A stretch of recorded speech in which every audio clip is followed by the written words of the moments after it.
Good morning, everyone. Thanks for joining our MAP office hours. It is 8:31. We are expecting one more person. While we're waiting, let's go ahead and try to do a sound test. If you can hear me, if you will type in the chat that you can hear me, and that will let me know.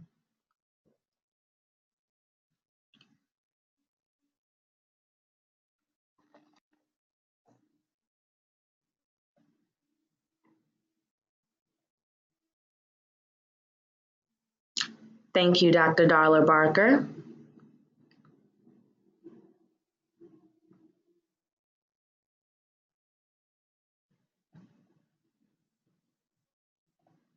And Ms. Bullington, can you hear me?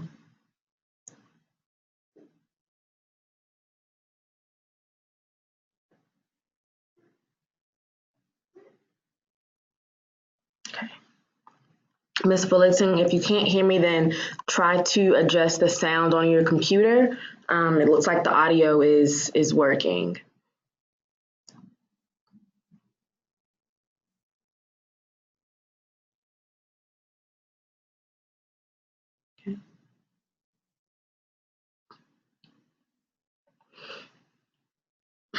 All right, let's go ahead and get started.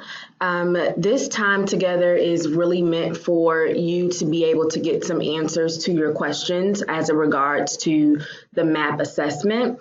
And so we really want to tailor it to your needs. And I will give you guys the agenda in just a moment.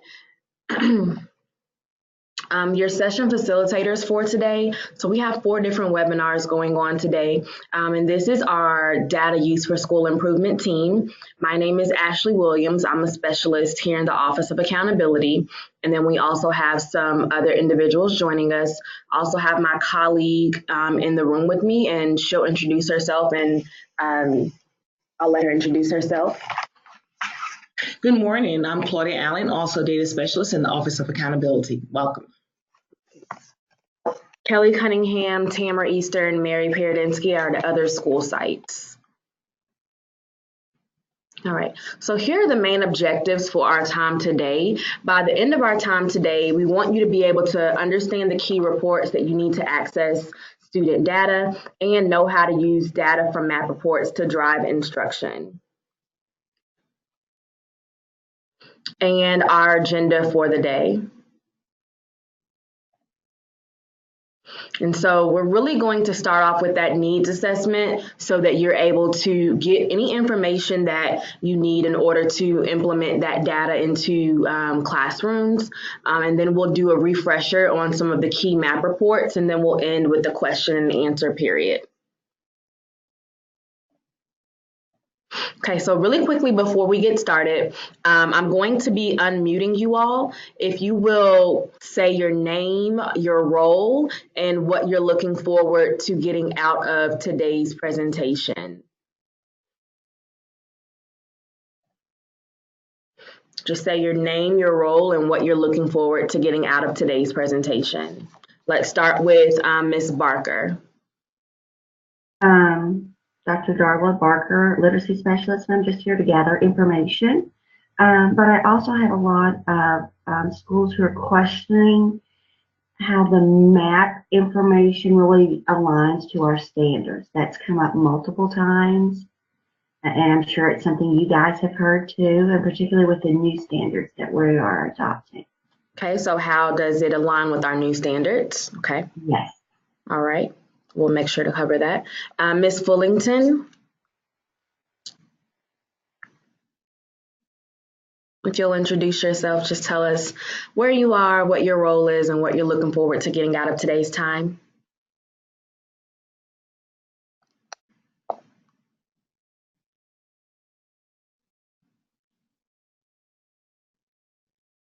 Okay. We'll come back to you, Ms. Bullington, because I can't quite hear you. And then it looks like we're joined by our director, Kelly Cunningham. Kelly, would you like to introduce yourself?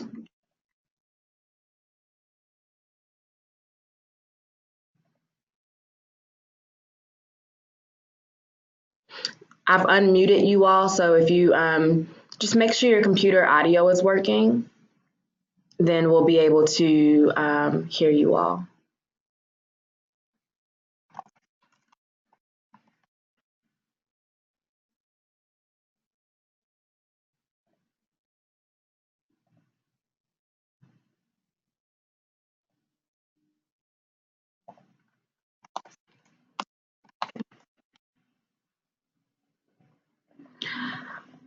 Okay, so it looks like I can hear Dr. Darla Barker, and then Kelly and Joyce, you all have chat capabilities. If you look on the side of your screen, you should be able to see the chat box. Miss Joyce Bullington, you're saying that you can't hear me. Okay, so you probably need to unmute your computer's audio. So let me go ahead and write you a message.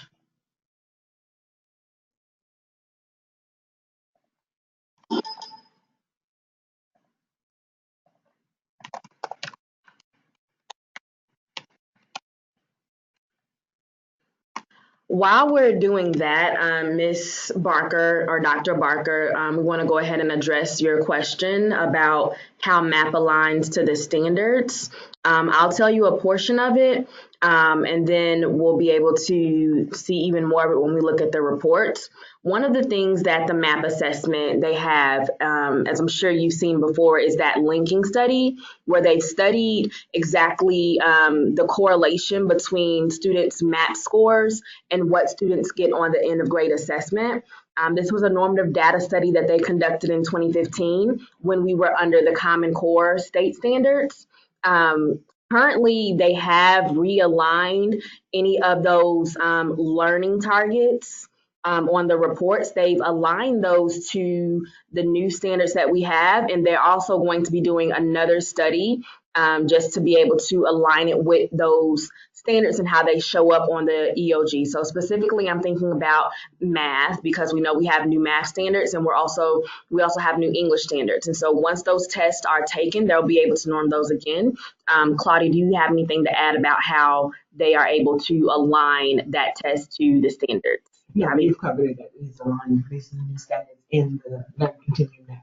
Yep. And so Miss or Dr. Barker, are teachers saying that the curriculum is not aligned, or are they saying that the questions that students are being asked on the MAP assessment does not mirror questions on the EOG? What sort of questions are you specifically getting from teachers? We've actually heard more that the rigor of the MAP doesn't quite match up with the new standards.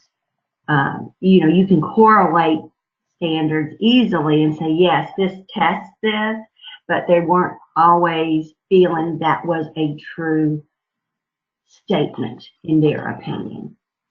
The Learning Continuum. So it's actually the test itself. Okay. The Learning Continuum statements, Miss Dr. Barker, are they looking at comparing this new standards statements with the Learning Continuum statements? Is that what you're referencing? What they were talking about was the actual MAP assessment and how it didn't quite give them match with what they're expected to do on the EOG. Even though it says it does, that's what I'm just hearing. They did not feel it did quite as much as it should.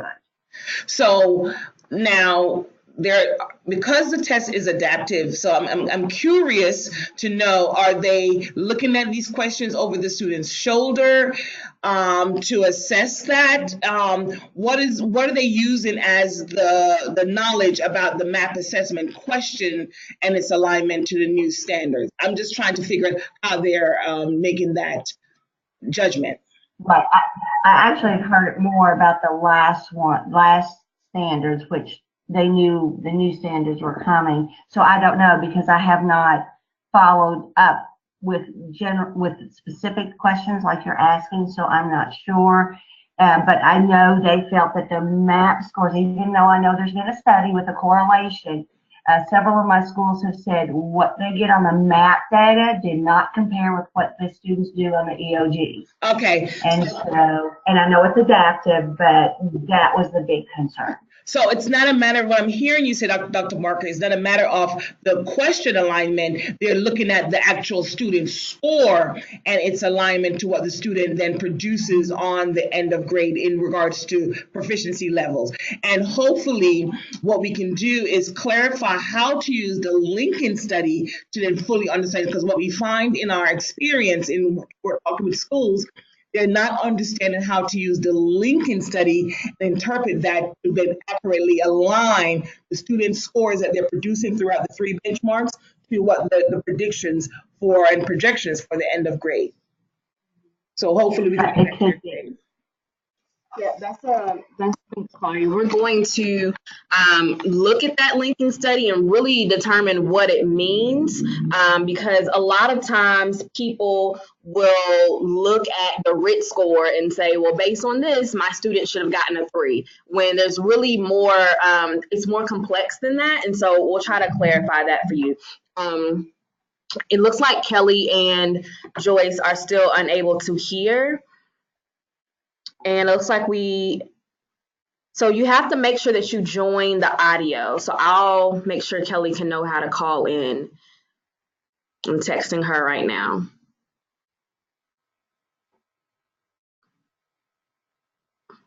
Okay. And then for Miss Bullington, I'll make sure that she has that information as well.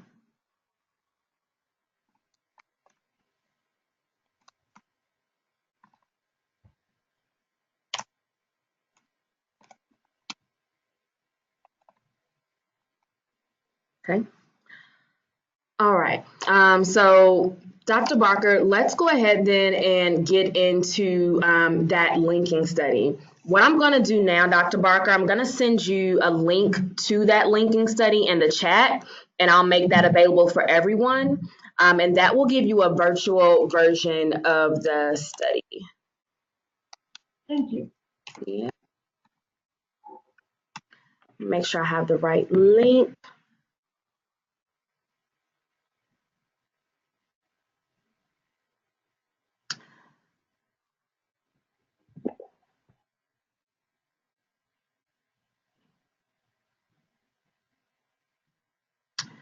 Okay. So try that link that I just sent in the chat.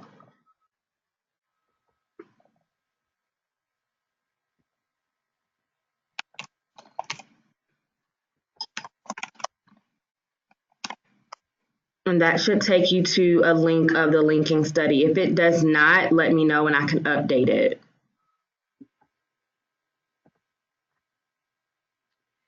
It says error, unable to find URL. Okay, let me look at my other link.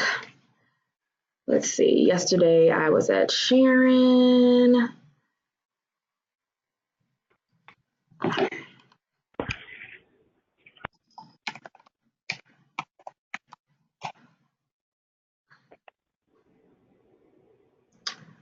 Okay, my updated link. Here we are. Linking study. Okay. All right, try that one.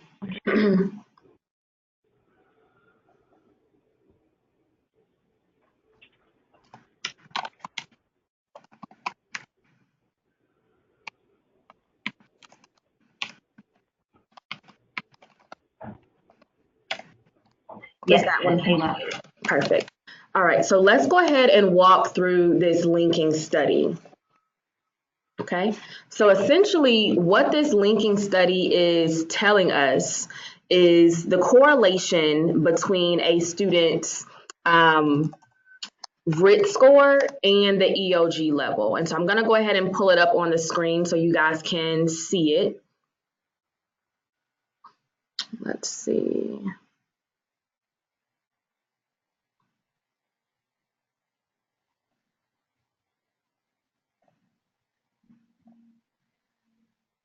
Okay. All right, so here's the linking study. So we're looking at the reading side. And so as we're looking at this study, one of the things we want to keep in mind is that there are the 5 different levels for the EOG listed, and we also have a RIT and a percentile, okay? And so a lot of times teachers will pay a lot of attention to that RIT, and we're really encouraging them to also look at the percentile that's listed on the class report. Okay, so for instance, I am going to look at 3rd grade reading, so grade 3 reading, and for grade 3 reading, I can see that you need a 198 to 201 RIT score to qualify as a level 3, or either 48, land in the 48 to 57th percentile. Are you able to see that as well, Dr. Barker? Yes.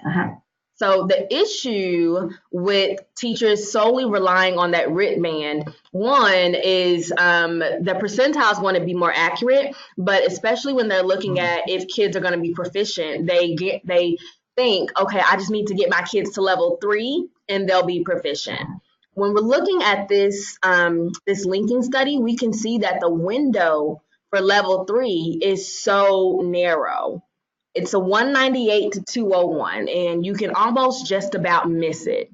And so a lot of teachers, I know I did when I was in the classroom, I wanted to make sure I pushed my kids to that 3, especially those who were at a level 1. And when I got to that level 3, I just thought they're going to be able to definitely make that on the EOG. We are telling people to not focus on that level 3, to put more focus on that level 4, because if you have a student who is in the 3rd grade who gets to 198, they're almost more likely to get a level 2 on the EOG. Also, something about the probability. So if I were in the 48th percentile, I am at the lowest possible percentile for a level 3.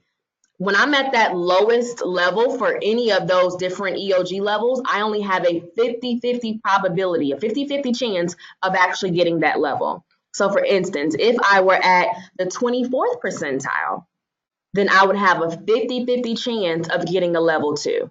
In order to say with more confidence that that student will get that specific level on the EOG, we're encouraging teachers to push beyond that lowest level cutoff and to really push more into that percentile. So for instance, if I were able to get a student to the 63rd percentile, I could say with greater confidence that they're going to get a level 4. Does that make sense, Dr. Barker? Makes perfect sense. Thank you so much. I appreciate that. And I'll be able to share that a little bit better when I'm out with schools, and if they bring that up, I appreciate that greatly. No problem. Please do, because we're seeing that, people really look at this and they think, well, my students should have got a 4, they should have gotten a 5, but it really depends on where they fall. And also you'll notice that the different tables, one is labeled spring and one is labeled winter. We are always, when we go out and do trainings, we're encouraging folks to look at that spring table because when I'm looking at spring, I can tell myself this is where my kids need to be by the end of the year. And so I can sort of track to get there. When people look at the winter table, you're only getting part of the picture. If you know where kids need to end up by the end, then you can set their growth goals higher and push toward that. Makes sense. Thank you. Yes, no problem. I'm so glad that we could clear that up. So what we're going to do now is sort of get into just a refresher of the reports. And so, Dr. Barker, it sounds like you are a literacy specialist for a learning community. Is that correct? I'm for the district. I'm one of the 4 for the district. Okay. And so you see lots of different schools and lots of different teachers. So I'm going to go over a few reports that may be relevant for you. And while we're doing that, let's just see if Miss Bullington can get in. I'm sending her a different audio link to see if she's able to access it. Okay. All right, so we're just going to go over the ASG report as well as we're going to go into depth on that report, and then we'll hit some of the other ones. But I think the ASG report and probably the Learning Continuum are going to be the most relevant for you in your role. Okay, so the ASG report stands for Achievement, Status, and Growth. I will make this webinar available for you after we meet. Yay, Ms. Bullington, you can hear now. I'll make this webinar available for you all after we meet so that you can have these slides available to you. But essentially, the pathway to access the report is at the top of the screen. And you'll want to make sure that you're entering the correct term rostered and the correct term tested in order to get the information that you want. And so a note about term rostered and term tested. Term rostered, this is what group of kids do you want to see? When were they sitting in your classroom? Okay, so I want to see the group of kids who is sitting in my classroom for fall 2018, 2019. then your term tested is the term that they actually took that test. And so we set that up, and then we click our classes and we click our comparison period. We want to make sure that we're clicking the right comparison period because it's going to show us different things. For this one, I have a projection report that's showing up that's going to show me how students are projected to grow, but I can also just do a summary report to see how they've grown so far. And then I also want to be sure that I press create PDF or create spreadsheet. Okay. And here is my report. This is what it looks like. There's two different ways to view this report, and this is the projection. For this report, I can see that I have Brandy and Andrea, and their RIT scores are 225 and 220. I can see that they are in 4th grade math. So based on our linking study, if we go back to that, I'm looking at my math side. For a student who has a RIT score of 225, it looks like they are projected to be a level 4. But I also want to look at her percentile. I'm looking at Brandy's percentile. Her percentile is 47. So it says she's in the 47th percentile. If I look at that, it looks like she's going to be a level 2. And so you want to make sure you're looking at both of these so that you can say with confidence where she's going to be. Now, based on her percentile, I'm going to put Brandy at a level 2, but I know that she can probably make up that growth and grow to a level 4 because she doesn't have that far to go with her RIT range. Okay. The next page of this report is just going to show us exactly how they are projected to grow and if they've met their growth. When we're looking at students' growth, it's not an accurate description to say that this student grew 2 points and this student grew 1 point, so the student who grew 2 points grew more. Every student has their very own personalized growth projection. So we really want to make sure that we're paying attention to that conditional growth index. That will tell us the strength of the growth. Okay, so I can see that Brandy has a growth index of 0.5 and Andrea has a growth index, or Jared has a growth index of 0.2. That tells us the strength of the growth so that we know exactly how these students are growing. Who is growing more than another student?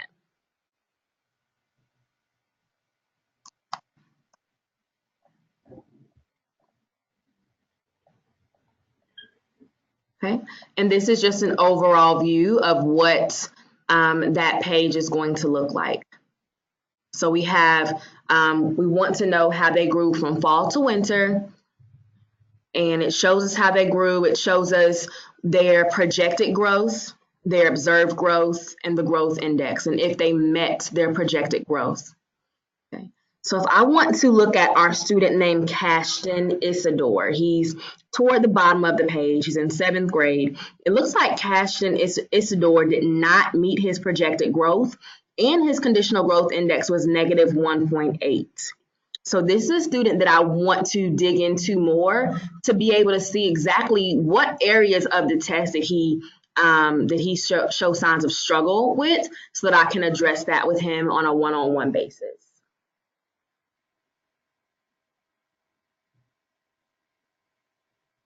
Okay. And the bottom of this report just lets us know a summary for all of our students. So the percentage of students who met or exceeded their projected RIT, 83.3%. The percent of projected growth met is listed as 195.6. A note about this: you might think that it is impossible for over 100% of the class to have met their projected growth. The reason why this number is over 100 is because there were some students who far surpassed their projected score that it pushed the entire class over 100. Okay. Then we also have our median conditional growth percentile, which shows us the percentile that falls in the middle of all the conditional growth percentiles shown. Okay, and I'm going to go ahead and stop here since Ms. Bullington now has audio access. Ms. Bullington, if you can go ahead and introduce yourself, tell us what school or learning community you are with, and tell us what you need to get out of today's webinar. Good morning. I'm Joyce Bullington, Villa Heights Elementary School, part of the Northeast Learning Community, and I am just here for a refresher on the reports and how I can definitely help my teachers to use these reports more in their planning process for the students. Okay, perfect. So this next report we're going to hit, Ms. Bullington, is probably one that you're going to be able to look at with your teachers. So if you are looking at the class report, this is probably the most popular report that teachers look at because it gives them an overview of exactly where their students are. When I was in the classroom, I used to use this report to choose just right ELA text because it listed the student's Lexile level. And if you are in a math class, you can see their RIT score, and you can pull out different activities that will be aligned to their individual learning need. So the pathway to access this report is at the top of the screen. And once again, I'm going to send out these slides so you guys can follow in your own time. Okay, the first page of this report just looks like a summary. Okay, so on this first page, I can see that I have 36 students with valid growth test scores. My mean RIT for my class is 230.4. I have a standard deviation of 13.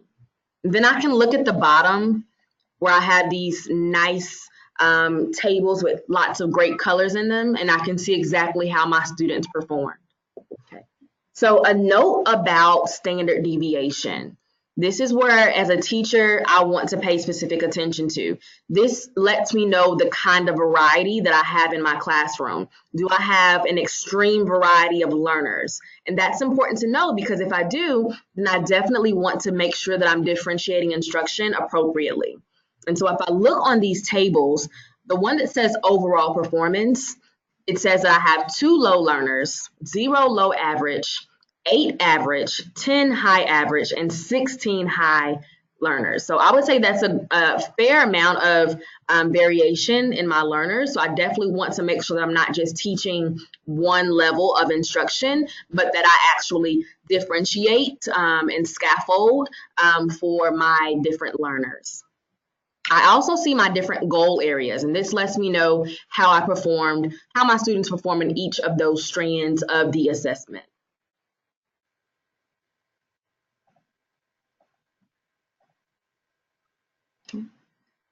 So as I am looking at this class report detail page, this is where I see all of my students' names along with when they took the test, their RIT score, their percentile level, and how long they took on the test. So something to note, if you are logging on MAP and looking at the recent window that just closed, those fall test scores, some students' names may be in gray.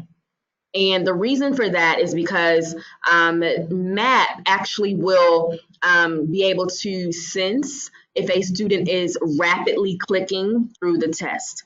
If a student has been rapidly clicking, just really not paying attention, just clicking for the sake of it, trying to get through the test, then it will categorize that student score as being invalid. And if more than 30% of their tests have been rapidly clicked, it will say that their score is invalid, and it will show up as gray on your class report. This is a feature that they implement for the fall testing window, but that they will not implement for winter and spring windows. But just to make you aware if you see a gray score so that you know what it means. Okay. So I have my Lexile range, and I would use that to find different books for my students. And then I also have how they performed in each of those goals: literature, informational text, and vocabulary acquisition and use.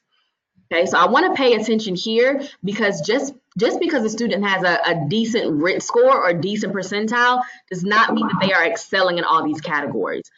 This is how I'm going to find out exactly what category I need to hone into for that specific student to help them in their specific areas.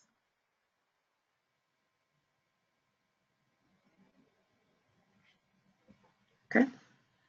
So one instructional resource we recommend is Khan Academy. What you can do, you can Google Khan mappers, and you can actually insert the different RITs for the goals on this page. So for operations and algebraic thinking, you can enter what a student got for that goal, and it will populate different activities based on a student's RIT score. And so that way, it makes it a little bit easier to differentiate instruction in your classroom. Are you recommending that for literacy as well, or just math? That is what we recommend for math. I believe you can use it for literacy, but I know that this is really popular with our math teachers. Now for this one, Ingenuity. Okay. Claudia was saying that Edgenuity is also something that we recommend. And so Edgenuity recently bought Compass Learning. And so everything that Compass Learning used to do, Edgenuity now does that as well. And so you can use Edgenuity to differentiate your math and ELA scores. And the thing that we love about Edgenuity is that it does connect to math and WEA. So it should populate specific activities for a student based on their RIT scores. Thanks. Another resource we recommend is Newsela or Newsela, however people want to pronounce it. But one thing that this site does is you can choose a specific text that you want your class to read and then differentiate the text based on the Lexile level. Everybody in your class will essentially be reading the same content, but they will be reading it with words that they can understand and grasp. Now, of course, you don't want to do this for everything in your class because at some point students need to be exposed to grade level content. But if you want students to be able to read something independently, this is a great way and a great resource to use. Thank you. I'm glad you said that because we are pushing for more on grade level assessment, work. Although there are times we would want students to read independently, we do want more of the grade level. Thank you for saying that. Yeah, no problem. Okay, so now that you've looked at your class report, you might be thinking, well, now I want to make some small groups. If you've seen that you have a really high standard deviation, any standard deviation over 10 indicates that you have a lot of variety in learners. And so that's where this class breakdown report comes in. Okay, so the class breakdown report essentially makes your small groups for you. And so based on what you are about to teach, it tells you where students should be in your class. Now, what I recommend for this is that you use multiple points of data. The first point of data is that you use this class breakdown report, and the next data point is the teacher's knowledge, right? And so if you feel that a student is in a specific group, and you feel that they could benefit from an even lower or an even higher level, and teachers, they have that data to be able to support that. They've seen what kids can do in class, and they've seen kids up close. They can be able to shift their groups. But we are recommending that teachers use this as a starting point to form their groups because it gives you such great data. And so there are 6 groups listed here by RIT level. Any teacher will tell you that 6 groups is a lot to manage in a classroom. And so what we recommend is that you actually group pairs together. So 201 to 210 and 211 to 220, these 2 RIT bands could be grouped together. And the reason being is because these are so close in RIT score that these students probably need just about the same things. And you can go down the line and group the rest of those together as well. One thing we want to highlight here is that students are constantly moving from a low, medium to high group throughout the year based on what we're teaching. So just because a student is low in one thing does not mean they are low in something else or vice versa. And so it's not fair to keep students in a low group all year, especially when data supports that they can handle something else.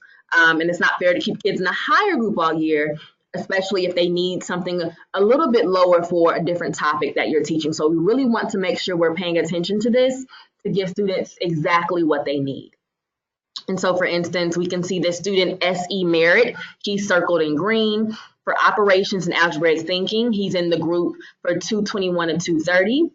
He's in the same group for real and complex number systems, but he moves up for geometry and for probability. So just being aware that students will move, and this table is updated after every single assessment cycle. So what we eventually want to see is we want to see less students in the 201, 210, and 211, 220 RIT bands. we essentially want to see students moving across this chart toward the right as the school year goes on, because that lets us know that students are growing.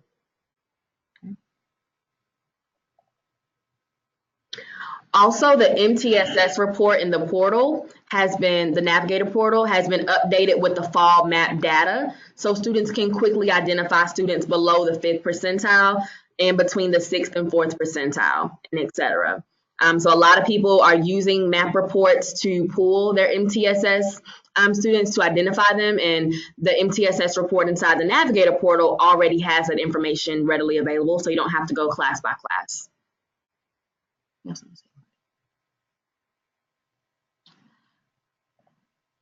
All right, the next report we're going to look at is the Learning Continuum. And so this is a report that tells you what to do with students now that you have them in groups. It's also how you can remediate learning for students who need support or increase the rigor for students who need a challenge. This tells you exactly what students need to know based on where they are. A note about what RIT means, R-I-T. So RIT is named after the guy who created it, Rosh, and it stands for Rosh Unit. But that really doesn't tell us much. So what we always say is that RIT means ready for instruction today.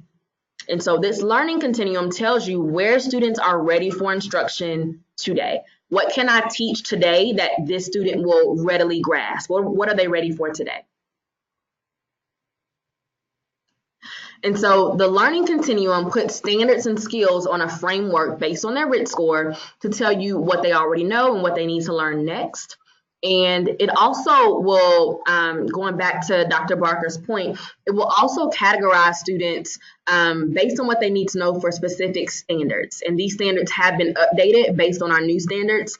The norming study noted in the linking study will be updated once we have given the different math and ELA assessments. But as far as the standards are concerned, they have been updated to match. Okay. So a few things you want to do once you get to this page. You want to make sure it's showing you the information the way that you need to see it.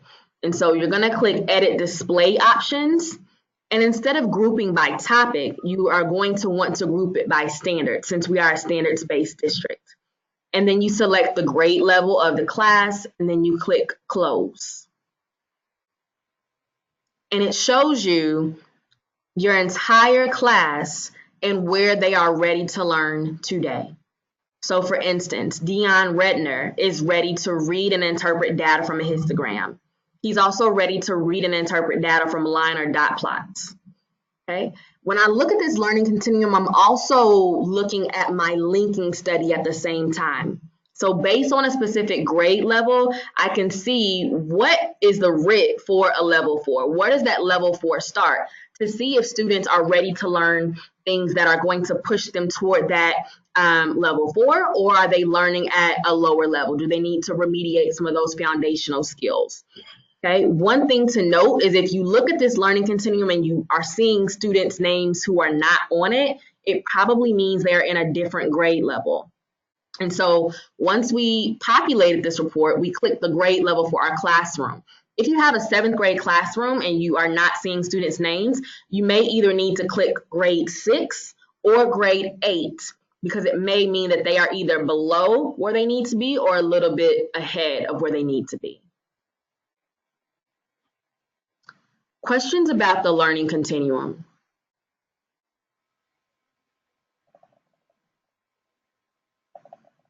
Okay, perfect. Yes, this is a resource that I highly recommend folks use, especially when they're about to teach something brand new to their classrooms. A lot of times we do pre-tests for different concepts, and I love pre-tests, but I also like this data as well because it lets me know if I'm about to teach histograms, who in my class is really ready for that. And it can also give you that proactive knowledge of who you might need to meet with in your small group before you teach. You can already have those small groups planned out based on who is ready for it and who may not be ready for it quite yet. You can sort of predict how students might react to a certain instructional concept and go ahead and plan for that in advance. So here are the key reports that we reviewed. There are many more reports in MAP. And these are the reports we reviewed today. We reviewed the Achievement Status and Growth Report, the Class Report, Class Breakdown, and the Learning Continuum Report. As an FYI, we do have many resources that are available for you all, including our MAP Weebly that is updated on a very regular basis by our MAP coordinator, Mary Paradinsky. She puts lots of resources on there to help you learn and understand your data. So I highly recommend that you guys visit that site. And we're also offering training for schools. And so the month of October for our team has been very busy. We've been all around the district implementing training for schools. If you want training for a school or for your school, here's the link to sign up for it. Just putting that out there. And now I do want to give you all time to ask questions. What questions do you have about MAP? What are you thinking about as far as implementing the data into your classrooms, and where do you see yourself needing more support? Any of those. What are you guys thinking, Dr. Barker and Ms. Bullington? I will be working with my individual schools as they look at data. I support different learning communities. There are 4 of us, so even though we work with the whole district, we do work with specific learning communities. So guiding them to these reports and clarifying some misunderstandings. This has been absolutely wonderful. Thank you so much. But I have to run to go to a school right now. But thank you so much. Thanks, Dr. Barker. Bye. Ms. Bullington, what questions do you have, or did we address what you needed to know today? Oh, yes, thank you so much. This was very informative. You did address a lot of questions that I've had, because when MAP first rolled out, I was pretty abreast on, a lot of things in MAP, but just looking at some of the learning continuum and how we can definitely dig into that to identify student needs and group our students in the classroom. That's what I am most concerned about, making sure we're grouping them correctly. We do have several data points, but I just feel like from previous schools that I've worked at, MAP kind of sort of has been like the true data point for us. It gives us more specifics as to what we need to be working on with the students. So I'm at a school where it's a new reopening school this year, so I have teachers from different walks of life, I could say, when it comes to MAP. So I'm just trying to norm the school, make sure we're using these MAP reports appropriately and strategically for our lesson planning. So it's definitely going to be a benefit here, I believe. I'm looking more so in trying to see maybe we could get a school-wide PD, having such a small staff, they can all attend the PD so we can hear the same information and implement the same way. So it's something for me to dig into once I am in this webinar and just kind of sort of get that framework going in my head, how I can roll this out. Yeah. For go live. And thank you, Ms. Bullington. I want to go back just to help with just a starting place where you can start with teachers and making this work manageable with the reports. So definitely looking at the class breakdown report. We recommend that teachers don't look at the whole thing in one given setting. I think they should start by thinking about what I'm teaching right now, and or what I'm gonna, if I want to plan ahead, what's my next topic coming up.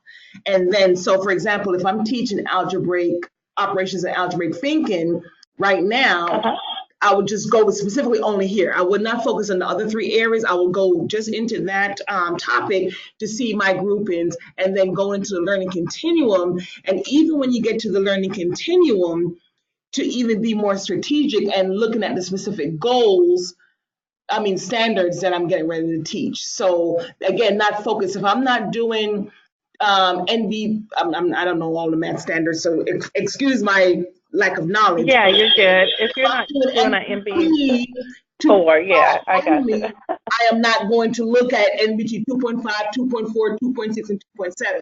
That's overwhelming.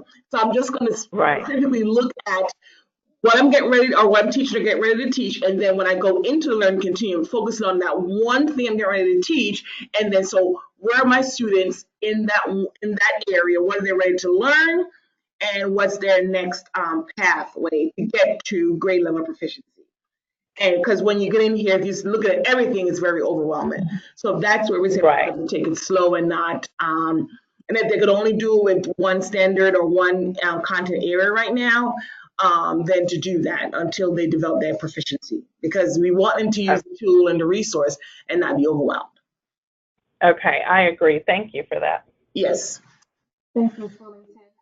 We are going to send out a recording of the webinar. And Ms. Fullington, you are at Villa Heights. You mentioned wanting to sign up for Matt PD for your school. I'll also send you a direct link so that you can do that. We have limited availability for the rest of 2018. We may be able to squeeze you in, but 2019, we definitely have some availability there. So I'll be sure to send that. We'll probably be more readier than in 2019. Okay, perfect. Okay, well, thanks so much for joining and have an awesome day. Okay, you too. Thank you. Bye.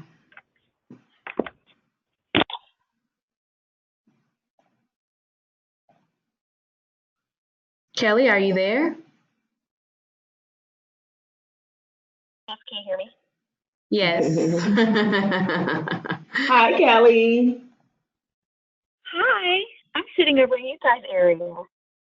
Yeah, so the conference room was open, so I figured we can come in here until our last webinar. I didn't want to hijack your office all day. Oh, I don't care if you do. Is that where you are now, though? Because Yeah, I didn't even walk conference down that way. room. Come see us. Well, when I saw that y'all were on video, I was like, no, never mind. I'm going to sit over here. I'm not coming in there.